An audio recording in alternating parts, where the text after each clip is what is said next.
Welcome to Crossroad Connection. We're speaking out for those left unheard. My name is Alexa Winnick, and I am the managing editor here at Crossroad Bible Institute. And I'm filling in today for Dr. Shuringa, the president of CBI, the usual host of your program. We have a very interesting show for you today on a topic that might be new to some of you viewers. If you're a regular viewer of the show, you know that we've talked several times about reentry ministries and returning citizens. Today we're going to be talking about one specific challenge that faces many returning citizens, and that is the challenge of housing. So today I have in the studio with me Pastor Jim Bright, who is the executive director of Living Water Prison Ministry Network. Is that correct? Yes. Yes, which is a reentry agency that's trying to ameliorate that problem for many returning citizens. Yes. Yeah. What we do specifically is we come alongside of men as they're getting ready to parole from prison. We go in, meet with them. In the prisons? In the prison. Okay. And these are men who are doing Bible studies, who have repented of their sin and want to change their life. And as they prepare for reentry into society, we walk with them through that process, and we work with a couple of other agencies as well. But when in the local Grand Rapids area? In the local Grand Rapids area, okay. Yes. Great. And specifically what we do when they come out of prison is we have 2 homes where the men can come and live. Okay. And we do not charge any rent. We ask the men that when they get out and they come to live at one of our homes, there's an application process they go through.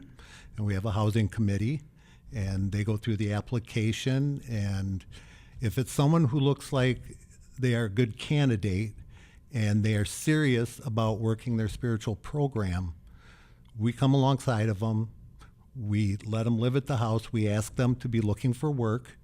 And in the meantime, we ask them to be doing community service, doing things around the house to help out. And then once they do find employment, we ask them first to tithe to their local church.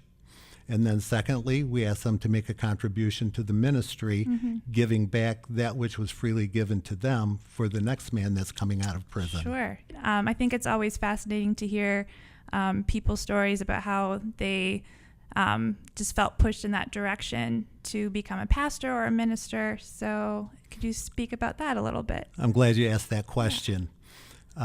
If you had asked me 13 years ago if I would be doing today what I'm doing, I would have told you absolutely no. I had no intentions of going into ministry. I feel like that's a common denominator sometimes. Yes. Across the board. Not everyone, but right. Some people say that. Yeah. I owned my own business for 20 years. Oh, wow. And I was a food salesman. I traveled all over Michigan and northern Indiana. And I had back surgery. When I had the back surgery, my wife took over my business, and she let me know that that was not her second choice for a career. And so I had to decide to get rid of the business, go back to work, or find something else to do. And at that time, I was attending Celebrate Recovery, which is a recovery program. I'm a recovering addict and alcoholic. Okay. And that's a great program. It is. Yeah. I have 13 years clean and sober.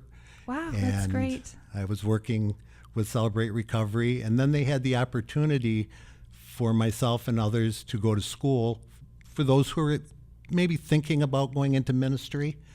And New Community Church actually started a school called Nickham, and Pastor Lou Vandermeer headed that up. Okay. I went through the program. It was a 3-year program, and I was first commissioned, and then I was ordained, and I went on to Kuiper College, where I'm pursuing currently my social work degree. Oh, wow. Yes. That is a big career change. It's a very big career change, but prison ministry and social work go hand in hand because you're dealing with hurt people, and hurt people hurt people.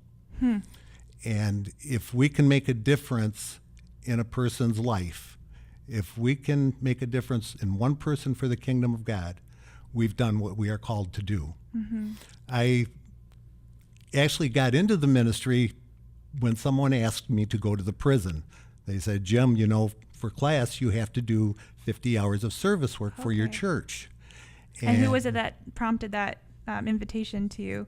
Was that at the school? That they was asked at you? the school. Okay. One of the gentlemen who was currently going to the prison, there was a team that was going to the prison. Mm-hmm.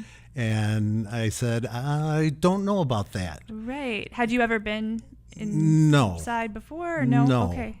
That can be a very, well, I've heard that can be a very eye-opening experience the first time. you Very visit. eye-opening. Yeah. So what were some of the things you thought when you went in for the first time? Well, before I even went in, my first thought was they won't let me go in. And they said, Jim, let's not go there yet. Let's just see if we can get you cleared to go in. Mm-hmm. Well, when I went back to class 2 weeks later, they informed me that my clearance came back and that we were going to prison on Sunday. Better get ready. Yes. Yep. Well, I went with them. I told them I would try it. Mm-hmm. I went, and it just took that one time, being in the prison and sitting in the room with the men and doing a Bible study and just seeing not only what a blessing it was to them, but what a blessing it was to myself. Yes. And I went from there and continued going back to the prison. We went, we went the first and third Sunday of each month. Mm-hmm. And I did that for 6 years at Wow. Deerfield Correctional Facility. Okay. And got to know some of the men quite well, and still actually have relationships with some of the men who have gotten out of prison. And a couple of those men have come to live at our house when they did get out of prison. It's just been a wonderful That's journey. neat, coming full circle Yes, almost. Yeah. yes. That's great. Well, you really hit on something there that we see at CBI all the time is instructors who will write us. Instructors are the ones that will grade the lessons of our students and, disciple them through a long-term process.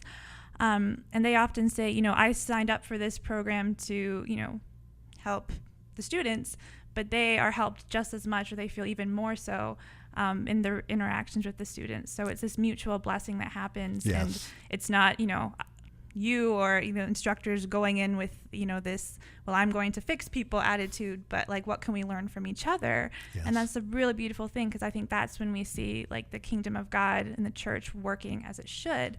So Well, you went to this prison at Deerfield, was it? It was Deerfield Correctional Prison. Okay. They did finally close that prison. Okay. And I started going out to Muskegon Correctional Facility, and there's another whole story behind that Sure, with the yeah. gentleman who was, I believe, 87 years old at the time, who Okay, was looking wow. for a ride, and I thought it was somebody who was struggling with an addiction and needed someone to talk with, because it didn't matter what time he got to work, and he wasn't far from work. He could actually walk to work.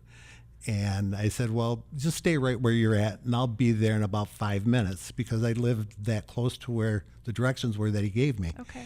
And when I pulled up, there was this old man standing with one hand on the railing and the other hand on his cane.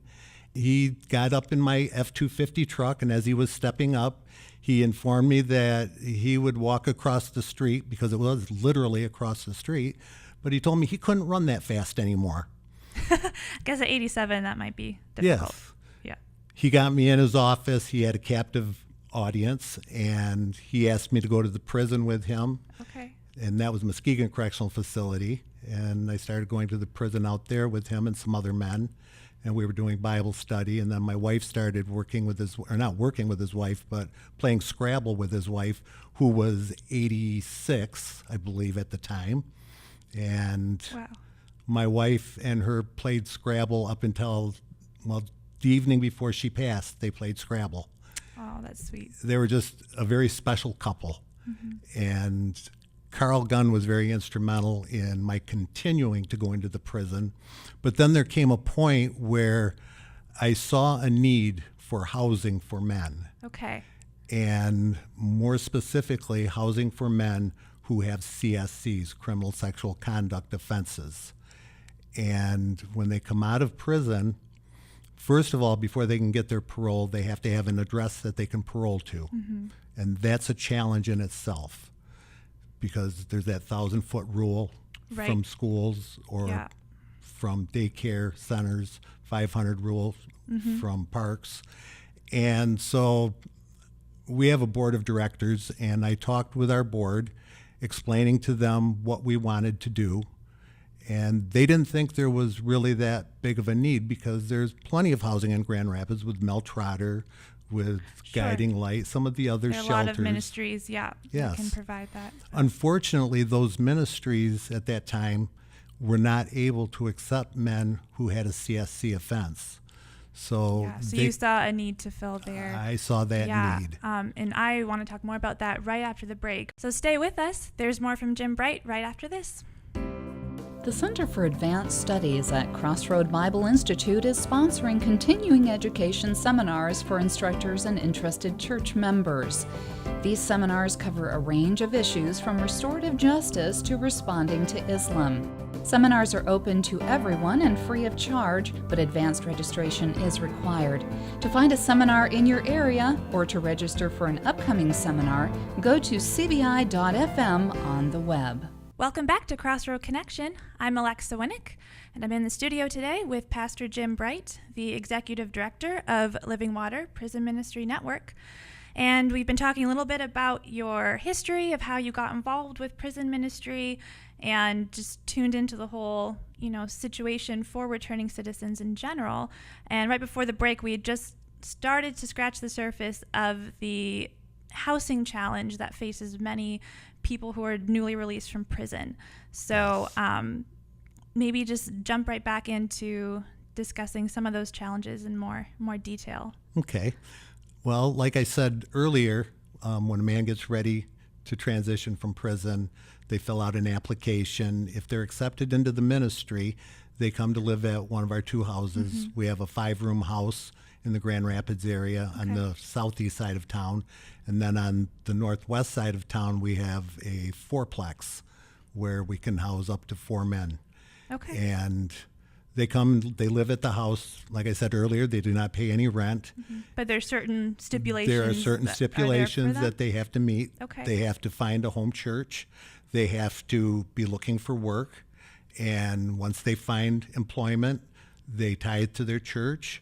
They make a contribution to the ministry, paying it forward for the next man. Okay. And then also, they have to start a savings account, and my wife works with the men doing a budget. The men really seem to like that because it gives them some structure. And it's practical and... Yes. Yeah. So when the men come to live at the house, we have Bible study. We have Bible study on Thursday evenings, and then we have Bible study on Saturday afternoons. So they can choose either time. And then we work with other organizations such as the Clear Group, which is headed up by the Grand Rapids Police Department. Right. Mm-hmm. And that group is very instrumental.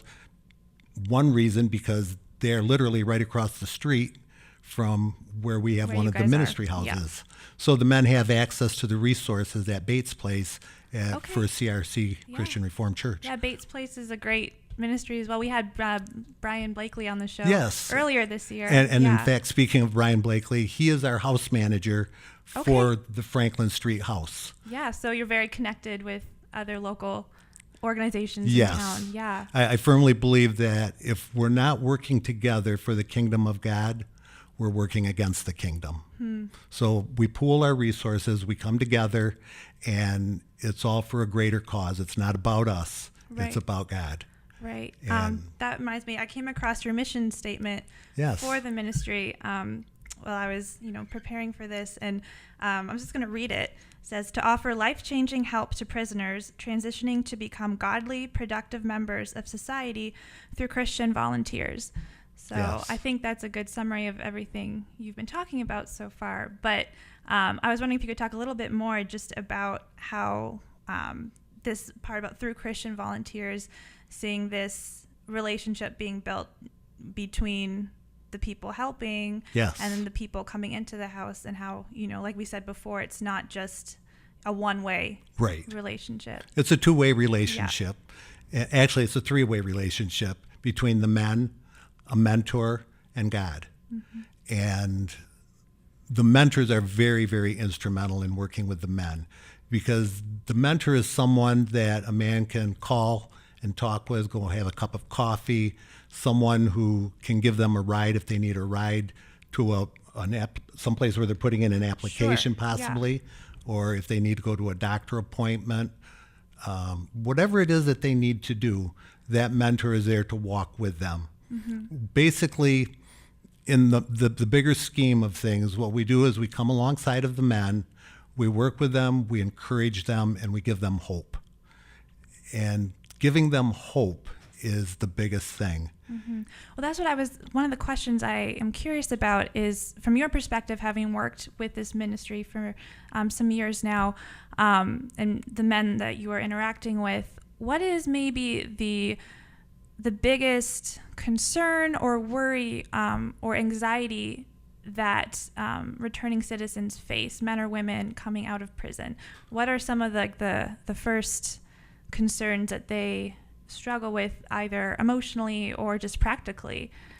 You could touch on that. That's a very good question. When the men come out of prison, their biggest concern is twofold. One, finding someplace to live, and two, finding a job.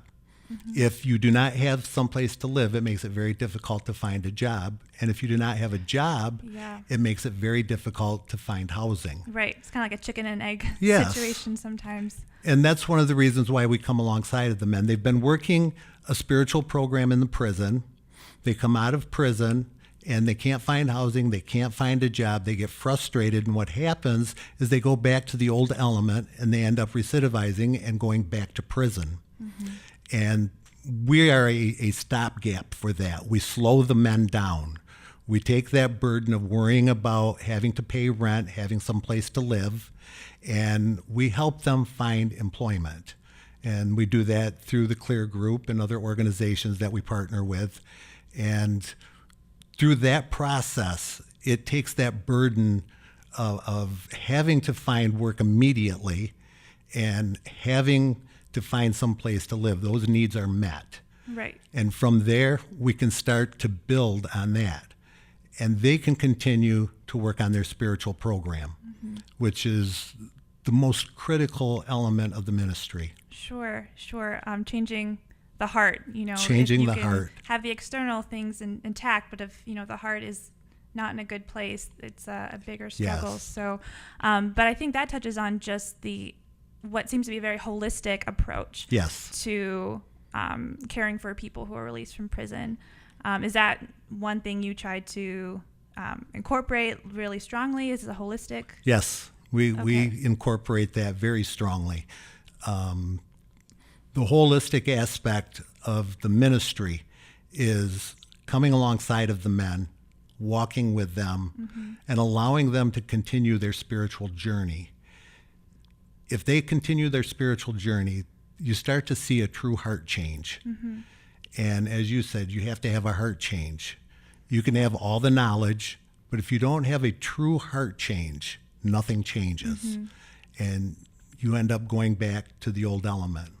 So when I see a man who's been living at the ministry and he's working his spiritual program, he's found employment, he's maybe purchased a car now he's got transportation to get back and forth to work. Yeah, which is a very important thing in Grand Rapids, even very like the important. City, having transportation. Yeah. And one of the things that does is that starts to build their self-image, their self-esteem. And a sense of agency that Yes. I can change. We have a little bit of time right before the break. So I was wondering if you could maybe share a story or two, or maybe just someone in particular that stands out of who's really just benefited from the program or seen change. I know maybe you can't give names or anything, but just from your perspective, something that you've seen that really inspires you to keep going with this ministry.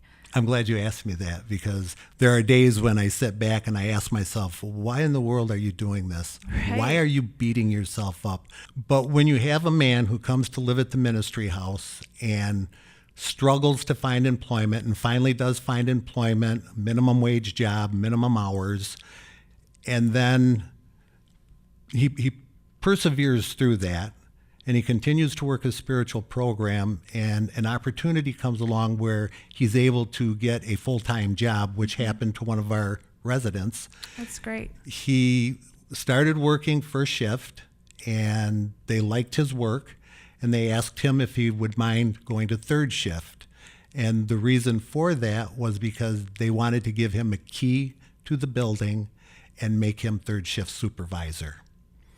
Wow. And now this man wants to, when he leaves Living Water Prison Ministry Network, he wants to purchase a home so that men can transition from Living Water to a house Another that home. he has, which is just another stepping stone. They've got accountability. They have that sense of brotherhood, family, that spiritual aspect that's so important. Sure. Because there's strength in numbers.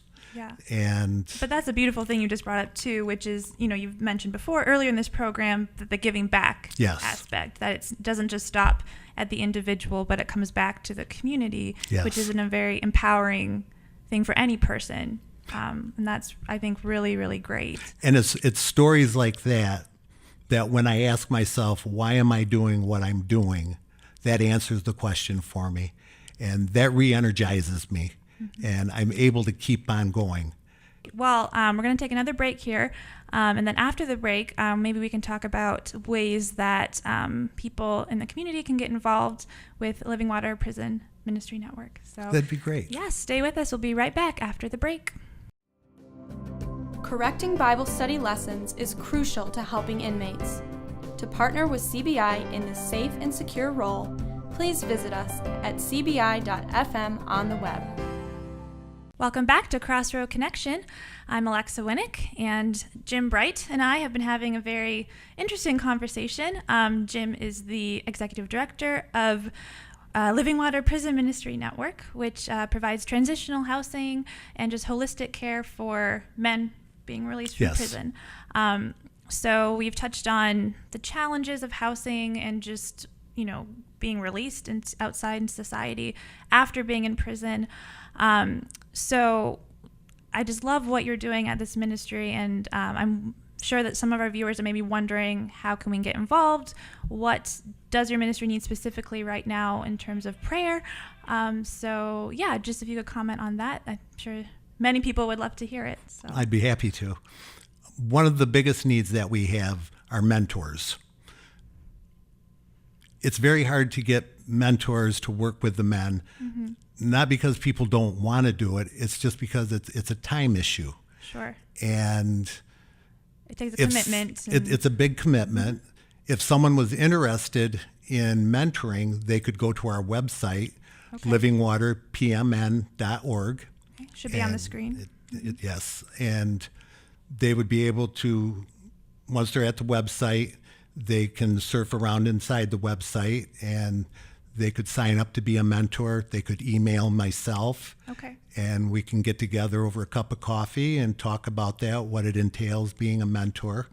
We've had a few mentors from CJC that have worked with a great. couple of our men, and they actually do training, which Okay. is very, very helpful. Yes. Another organization is the Genesis Group, which is headed up by Chaplain Bill Bursma at the Kent County Jail.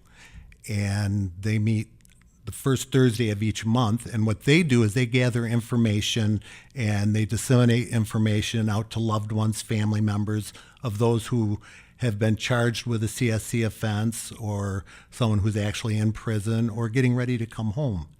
And it's just, again, another source of networking. Right. And we're always looking for more people to attend that, because it's a way to get connected and get involved. The Genesis It's the project? It's the Genesis Group. Genesis group. Okay. Yes. And I'm not certain what their website is. I should know it right off the top of my head, but I'm I sure don't. people can look that up and Yes. come across it pretty easily. But it's a wonderful organization, and I've been with them. My wife and I have been with them for since the inception. Okay. And they provide mentors. I've had mentors come from the Genesis Group who have worked with our men. And it's a safe place where our men can go, just as the Clear Group is a safe place they can go. Other ways that people could help, we always need prayer.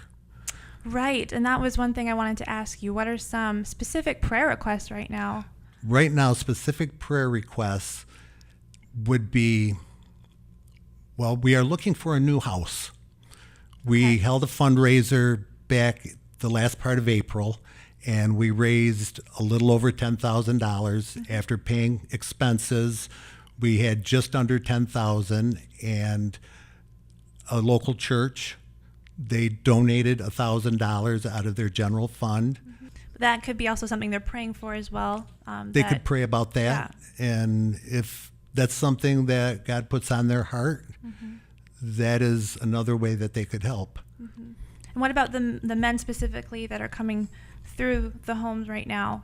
What are some things that people can pray for that? For the men, things specifically would be encouragement, the strength to continue on for the next day, and just taking life one moment at a time, and taking the time to connect with God and have a true spiritual experience.